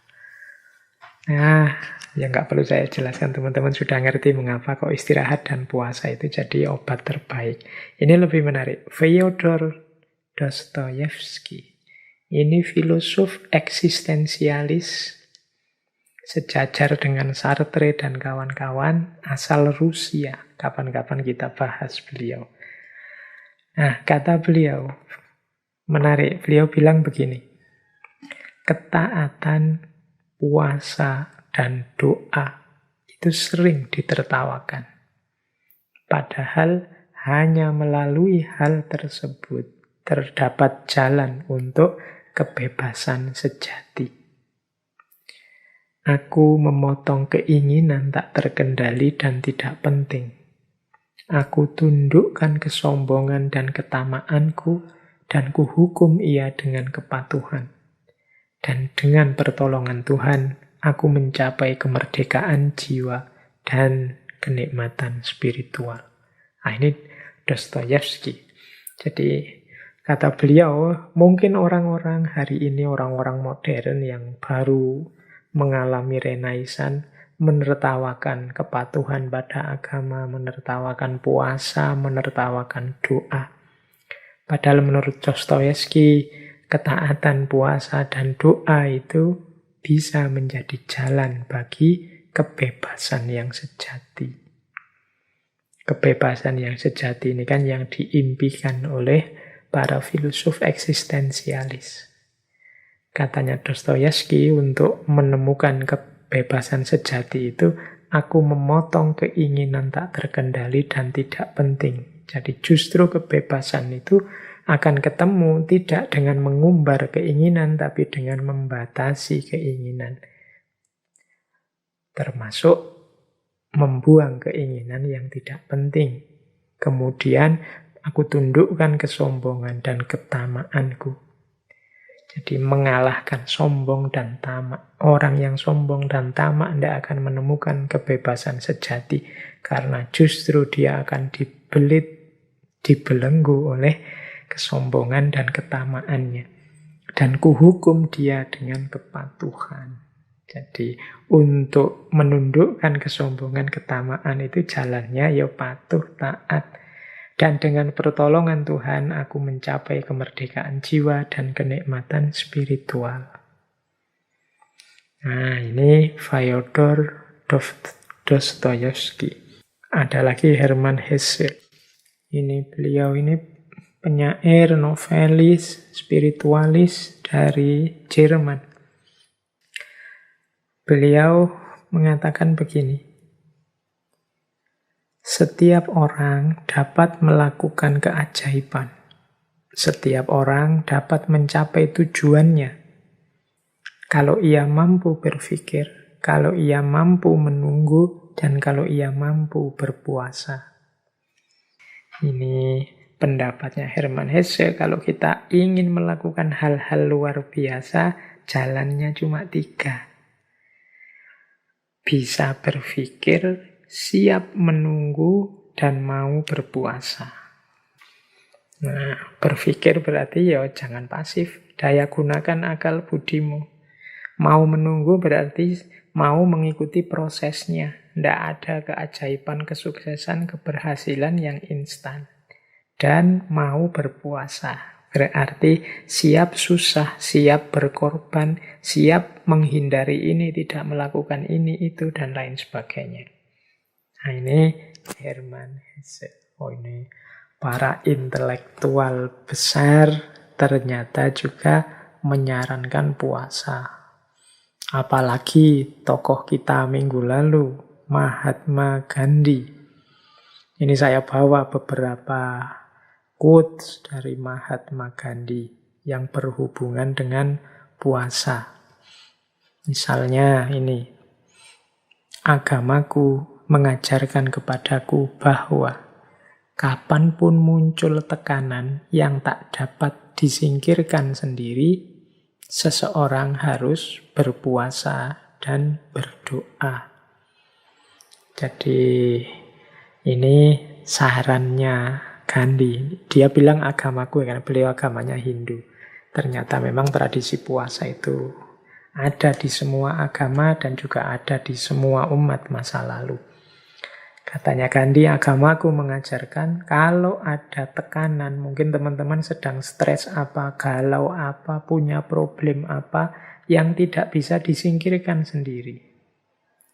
Jalannya apa? Ya berpuasa dan berdoa. Jadi ini kalimat dari Mahatma Gandhi. Masih banyak kalimat-kalimat yang lain dari beliau, tapi kapan-kapan saja kita bahas per tokoh, masing-masing tokoh ini kita bahas panjang lebar bagaimana pandangannya tentang puasa. Baik, kita lanjutkan. Tadi sudah ya, para tokoh-tokoh intelektual dari luar Islam. Sekarang coba kita tengok serba sedikit tokoh-tokoh Muslim. Bagaimana pendapat para intelektual kita juga tentang puasa. Saya membawa beberapa tokoh. Nanti kita akhiri dengan 2 tokoh idola kita, Jalaluddin Rumi dan Suhrawardi Al-Maktul. Saya bawa misalnya, ini ada pendapat bagus dari Syekh Waliullah Ad-Dihlawi. Syekh Waliullah Ad-Dihlawi ini pembaharu Muslim, ahli hadis, ahli sejarah, ahli filsafat, ahli teologi. Dia ini pelopor modernisme dalam dunia Islam. Beliau menyatakan begini tentang puasa. Kata Syekh Dihlawi, puasa itu adalah tiryak. Tiryak itu penawar bagi racun-racunnya setan, kata Syekh Dihlawi. Dengan puasa, Anda memukul, menghancurkan naluri kebinatangan atau al-bahimiyah yang mungkin selama ini menguasai diri Anda.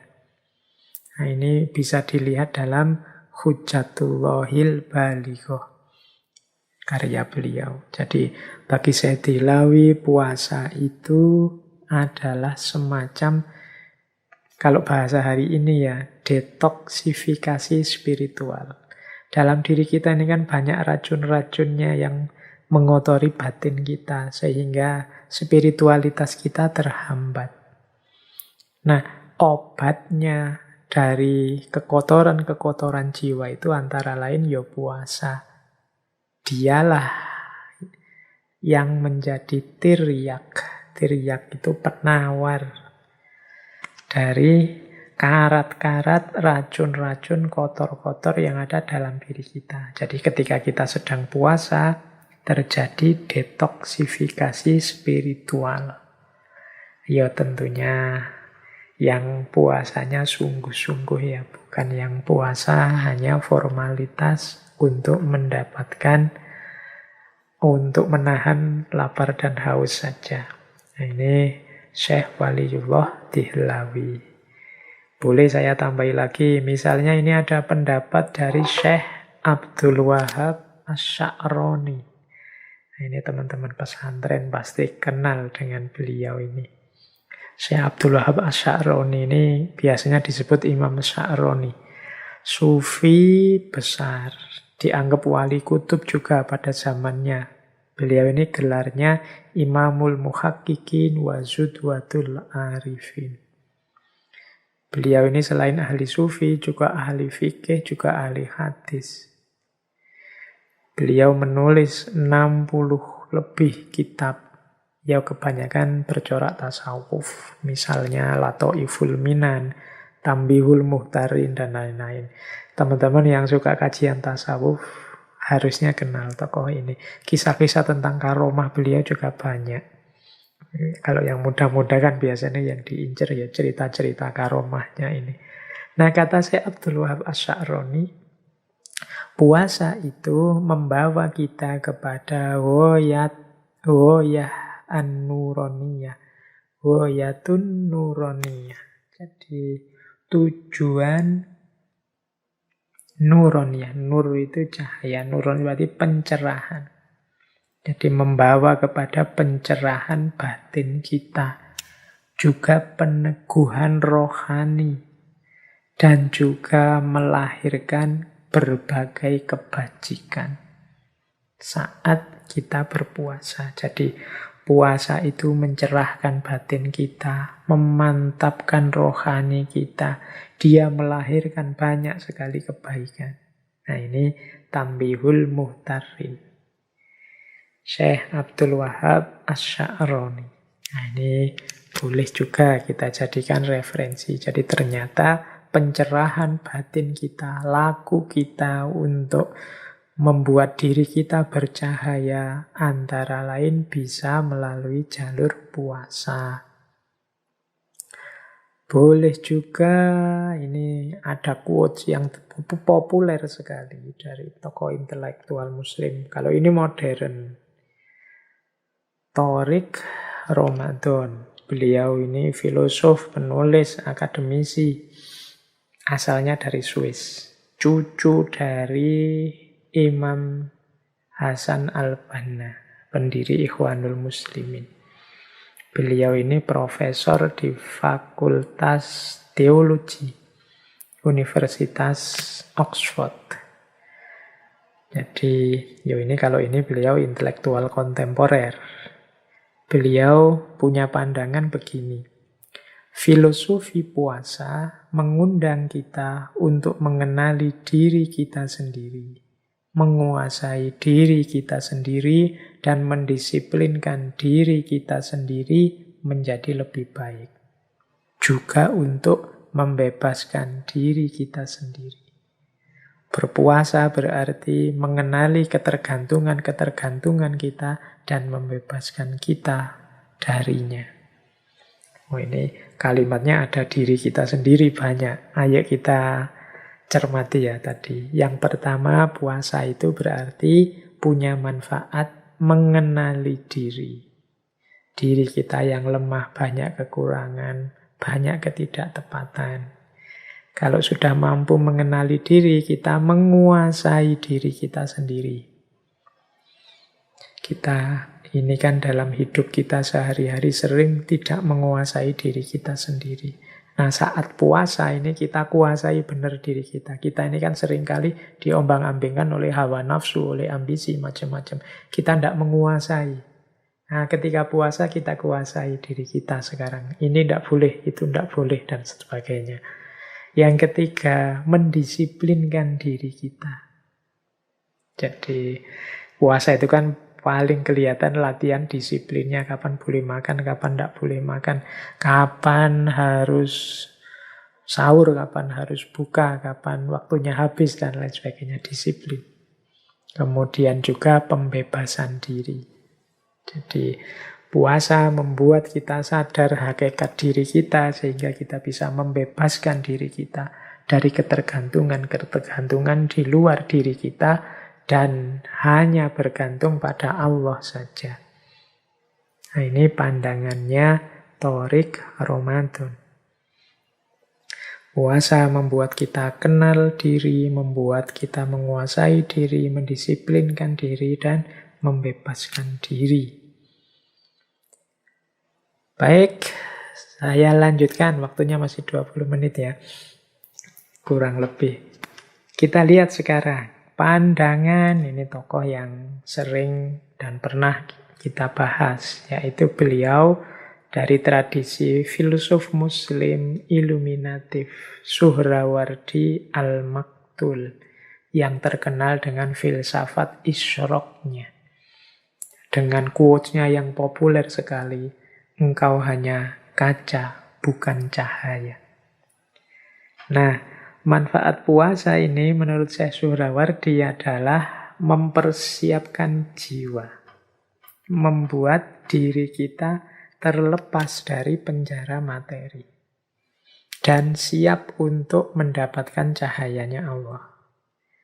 Kata Syekh Suhrawardi, puasa itu mempersiapkan diri kita sebelum memperoleh pengetahuan. Makanya Syekh Suhrawardi, ini ada kisah begini, menyarankan orang yang ingin membaca kitab filsafatnya, yang judulnya Hikmatul Isyraq itu, oleh Syekh Suhrawardi disarankan puasa dulu 40 hari.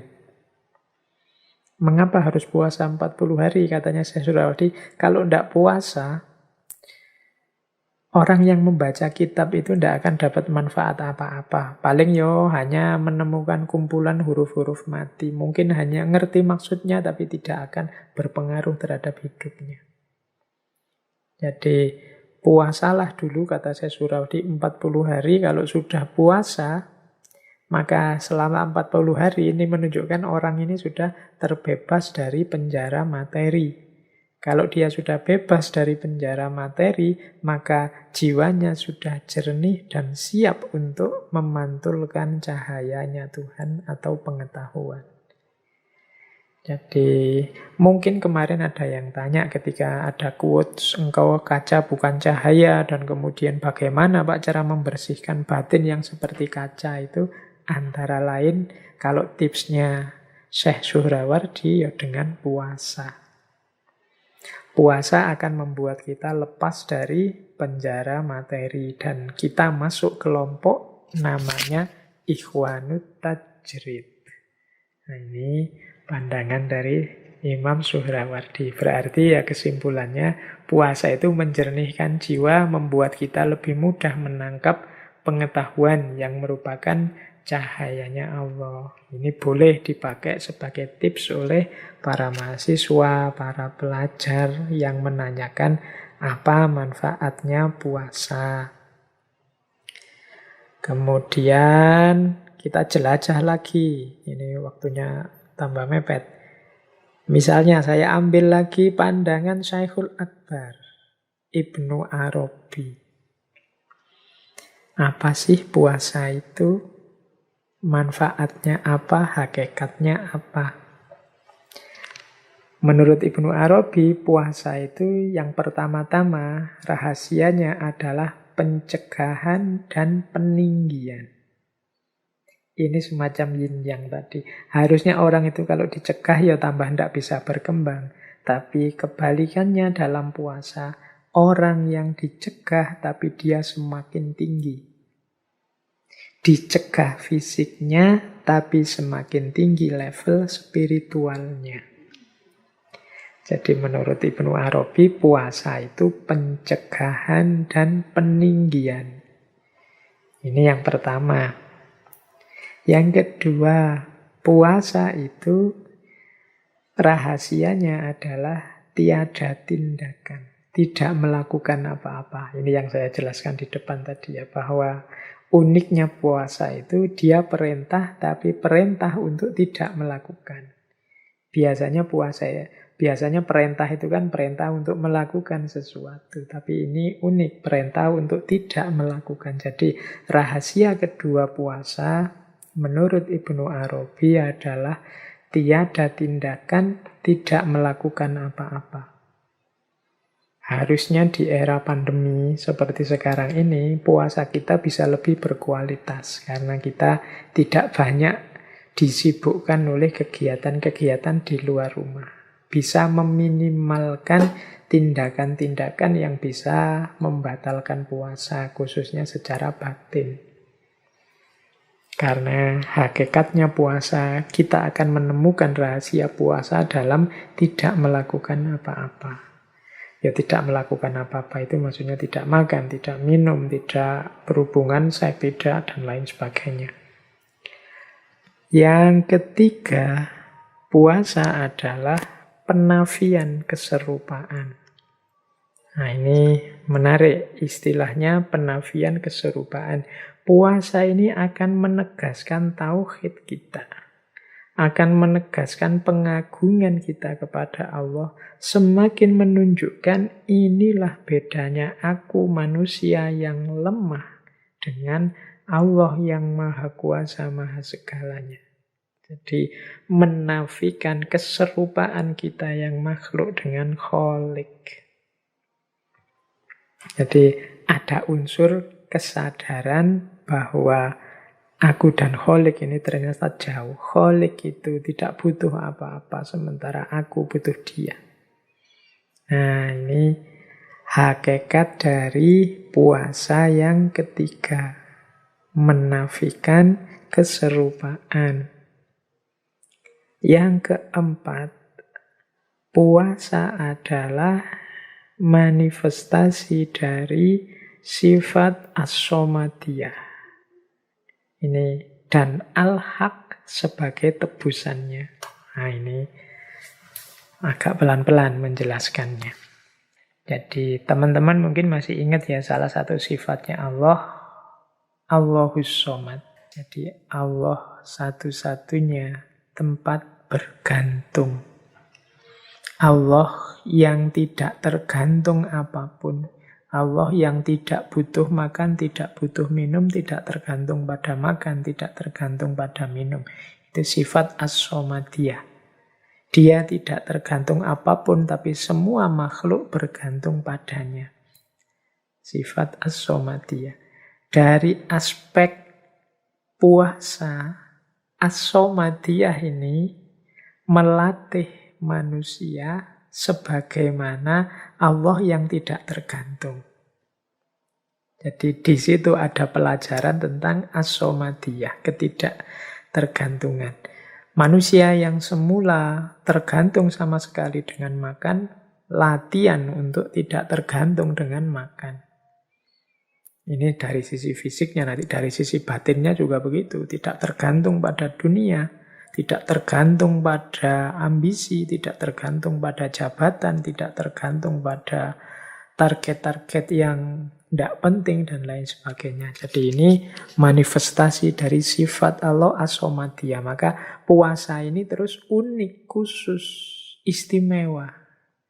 Sehingga Allah menyatakan, wa ana atsibihi. Dan akulah yang akan membalasnya. As-sawmuli wa ana atsubi. Makanya Allah sebagai tebusannya. Seorang hamba yang bersusah payah untuk melepaskan ketergantungannya. Sebagaimana Allah yang tidak tergantung apapun, bahkan dia jadi tempat bergantung. Ini kan perjuangan berat. Padahal sebelumnya sudah ditegaskan bahwa makhluk itu jauh, tidak mungkin setara, tidak mungkin serupa dengan Allah. Tapi orang-orang yang berpuasa ini berjuang mengatasi ketergantungannya dari selain Allah kepada Allah saja. Ini ada takhallaq bi ahlakillah dalam konteks as-somadiyah. Makanya perjuangan ini dibalas langsung oleh Allah, wa ana atsibihi. Makanya al-haq sebagai tebusannya. Nah, ini puasa kalau dalam perspektifnya Ibnu Arabi. Pencegahan dan peninggian, tiadanya tindakan, penafian keserupaan, dan juga manifestasi dari sifat as-somadiyah. Memang beliau ini ya sufi, jadi pandangan-pandangannya coraknya sufi. Sama seperti Suhrawardi tadi, karena beliau juga sufi, filosof, pandangan-pandangannya ya coraknya sufi, filosof. Baik, saya lanjutkan. Nah, sekarang kita ketemu tokoh terakhir kita, yaitu Jalaluddin Rumi. Ini kalau sudah membahas Maulana Rumi, mau tidak mau kita harus bertemu syair-syair beliau. Nah, sesi kita malam hari ini kita akhiri dengan syair-syair dari Maulana Jalaluddin Rumi yang berhubungan dengan puasa. Ini saya membawa beberapa, nanti ada yang panjang, ada yang saya potong-potong.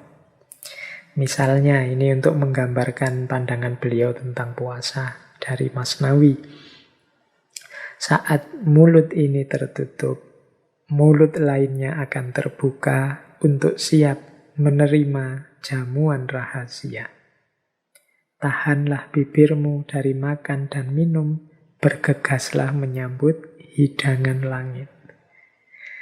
Ini secara sufistik Maulana Rumi ingin menjelaskan bahwa ya kalau mulut duniawi kita ini sangat sibuk, terbuka terus-menerus, tidak kita tutup-tutup. Ini kan semacam mulut yang menghadap ke arah dunia. Maka mulut ukhrawi, mulut yang satunya, yang berhubungan dengan langit, berhubungan dengan Allah, ya pastinya tidak akan kita perhatikan. Pastinya nanti dia terlantar, tidak pernah jadi fokus kita. Saat kita puasa, di balik mulut duniawi ini yang setiap hari terbuka, sekarang ditutup. Saatnya bibir dan mulut ukhrawi terbuka menyambut hidangan dari langit. Jadi menyambut hadirnya Allah, menyambut hadirnya kebaikan, kebajikan, kebenaran dari langit yang selama ini sering tidak kita perhatikan karena kita terlalu sibuk mencari makanan untuk mulut duniawi kita. Nah, ini salah satu syair beliau. Ada juga syair ini dari Diwani Syams. Beliau bilang begini, meski ragamu akan memucat sebab puasa, namun jiwamu akan melembut bagai sutra. Pintu-pintu langit akan terbuka. Yusuf menjadi pemimpin Mesir yang dicintai sebab ia bersabar dalam sumur gelap tak terperi. Nah, jadi ini membicarakan lagi hikmah-hikmahnya puasa. Meskipun membuat kita tambah kurus, tambah pucat, ragamu memucat sebab puasa, tapi jiwamu tambah lembut seperti sutra. Kemudian spiritualitasmu juga meningkat karena pintu-pintu langit terbuka. Keberhasilan apapun yang ingin engkau capai pastinya membutuhkan kesiapanmu untuk berpuasa. Yusuf menjadi pemimpin Mesir yang dicintai sebab ia bersabar dalam sumur gelap tak terperi. Ini pelajaran juga seperti saya bilang tadi ya, puasa itu mungkin sakit tapi dia menguatkan, membawa pada keberhasilan. Ini juga disampaikan oleh Maulana Rumi. Baik, terakhir kita tutup dengan syair panjang beliau yang menjelaskan tentang puasa. Ini Saya tidak mungkin menjelaskan detail isinya ini, tapi didengarkan saja, kita nikmati saja apa kata beliau dalam syairnya yang berhubungan dengan puasa. Kata beliau begini, ada kebahagiaan rahasia bersama perut yang kosong. Kita cuma alat musik kecapi, tak lebih, tak kurang. Ketika kotak suara penuh, maka musik pun hilang. Bakar habis segala yang mengisi kepala dan perut dengan menahan lapar. Maka setiap saat irama baru akan keluar dari api kelaparan yang nyala berkobar. Ketika hijab habis terbakar, keperkasaan baru akan membuatmu melejit berlari, mendaki setiap anak tangga di depanmu yang digelar. Jadilah kosong, lalu merataplah, seperti indahnya ratapan bambu seruling yang ditiup pembuatnya.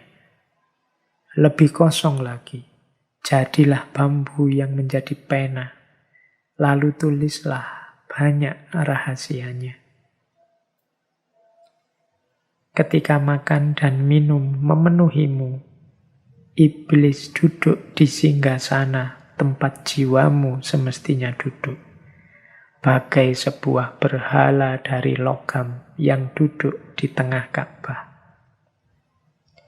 Tetapi ketika engkau berpuasa menahan lapar, sifat-sifat baik mengerumunimu bagai para sahabat yang ingin membantu. Puasa adalah cincin Sulaiman. Jangan melepasnya demi segelintir kepalsuan hingga engkau hilang kekuasaan. Namun andai pun engkau telah melakukannya hingga seluruh kemampuan dan kekuatanmu hilang, berpuasalah. Mereka akan datang lagi kepadamu bagai pasukan yang muncul begitu saja dari tanah dengan bendera dan panji-panji yang berkibar megah. Sebuah meja akan diturunkan dari langit ke dalam tenda puasamu. Meja makan Isa Al-Masih. Berharaplah memperolehnya karena meja ini dipenuhi hidangan lain yang jauh lebih baik dari sekedar sop kaldu sayuran. Wah, ini kalimatnya panjang, tapi tidak harus kita pahami detail, kita dengarkan, kita rasakan saja. Insya Allah kita bisa menangkap apa yang dimaksud oleh Maulana Rumi. Jadi paling tidak dari syair ini kita bisa menangkap rahasia puasa sebagai yang pertama, yang membakar habis hijab yang menghalangi kita dari Allah. Dan nantinya memberikan kekuatan baru pada kita sehingga kita bisa menaiki tangga-tangga spiritual. Yang kedua, puasa membuat kita bisa menyingkirkan segala yang tidak penting, segala yang tidak esensial dalam hidup kita, sehingga suara kebenaran kita, keindahan ekspresi kebaikan kita akan lebih murni, lebih keras terdengar oleh orang lain. Kemudian yang ketiga, puasa berarti juga menyingkirkan iblis yang duduk dalam diri kita. Iblis itu berarti ambisi, hawa nafsu, hasrat-hasrat keduniaan yang negatif. Ini bisa bersinggasana, bertahta dalam diri kita karena kita sibuk makan dan minum. Dan mereka duduk di atas tumpukan sampah makan dan minum kita. Maka ketika kita berpuasa, menahan lapar, kembali lagi kebaikan-kebaikan dalam diri kita, iblis yang duduk di singgasana tadi akan tersingkirkan. Kemudian di bagian sebelum akhir itu, beliau menjelaskan mungkin ada kalanya puasa kita itu palsu. Puasa kita tidak sejati, sehingga kita kehilangan manfaatnya, kehilangan dayanya. Kalau sudah begitu bagaimana? Tidak masalah, puasalah lagi. Ketika kita puasa lagi, maka hakikat dan manfaat puasa akan hadir kembali. Dan seterusnya. Ya, maksudnya secara umum itu dari syairnya Maulana Rumi tadi. Baik, teman-teman, saya kira sesi kita malam hari ini sudah cukup. Semoga yang kita bahas malam hari ini setidaknya semakin membuat kita mantap untuk berpuasa secara sungguh-sungguh. Semoga puasa kita naik level sebagaimana Imam Ghazali yang punya kategori awam, khawas, khawasul khawas. Saya tidak tahu teman-teman ada di level mana, tapi semoga puasa kita semakin berkualitas, semakin berkualitas. Sudah sejak kecil kita berpuasa. Seandainya manfaat puasa itu selalu penuh, selalu seperti ideal yang kita jelaskan hari ini, harusnya kita ini sudah jadi manusia yang luar biasa, yang sangat dekat dengan Allah dan disayang Allah. Tapi masih ada kesempatan Allah memberi kita tahun ini, insya Allah kita bertemu lagi dengan Ramadan, dengan puasa. Mari kita maksimalkan, kita manfaatkan sekuat daya kita, mumpung masih diberi kesempatan. Hari ini kesempatan itu kelihatannya sudah mulai samar-samar. Situasi hari ini serba tidak pasti, adanya wabah, penyakit macam-macam. Yang muda-muda tidak usah gaya, saya masih lama umurnya Pak, dan macam-macam. Sekarang sudah tidak ada jaminan itu lagi. Maka mumpung masih ada kesempatan, semoga puasa besok ini kita bisa memanfaatkannya semaksimal kita bisa untuk meningkatkan kualitas diri kita, khususnya di hadapan Allah. Mari kita nikmati kebersamaan dengan Allah 1 bulan puasa ke depan, sedalam mungkin, seintens mungkin.